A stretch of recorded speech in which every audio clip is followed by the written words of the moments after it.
होते हैं। रूहानी ताल्लुक़ इनका बहुत बेहतर होता है, तो किसी के साथ बुरा नहीं करते हैं, चीज़ों में एडजस्ट हो जाते हैं, फ्लेक्सिबल बन जाते हैं, यानी मोस्टली के साथ इनकी अच्छी बन जाती है। जो अगर नहीं बनती तो कभी कभार, चूँकि कैप्रिकॉर्न भी बहुत स्ट्रेट फॉरवर्ड होते हैं और ये भी काफ़ी स्ट्रेट फॉरवर्ड होते हैं, तो उनके साथ कुछ मसाइल इनके हो जाते हैं। अदरवाइज़ इनकी मोस्टली हर एक स्टार के साथ बन जाती है, बहुत अच्छी इनकी जेमिनी एरीज़ के साथ बन जाती है, तो ये मसला क्रिएट नहीं करते हैं।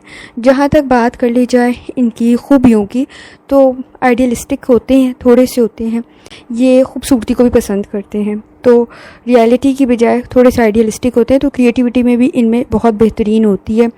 सखी बहुत ज़्यादा होते हैं, मदद बहुत अच्छी करते हैं, अपने वादे को पूरा करते हैं, लेकिन वादा पूरा करने में फिर मसला भी बहुत क्रिएट हो जाता है इनके लिए।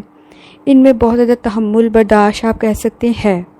फ्रीडम को ये बहुत पसंद करते हैं, ये इनकी खूबी में कह लें या ख़ामी में कह लें। लेकिन कंप्लीट वीडियो देखने के लिए प्लेलिस्ट चेक करें और चैनल को सब्सक्राइब करना और बेल आइकन को प्रेस करना मत भूलें। टुडे विद फातिमा को शुक्रिया।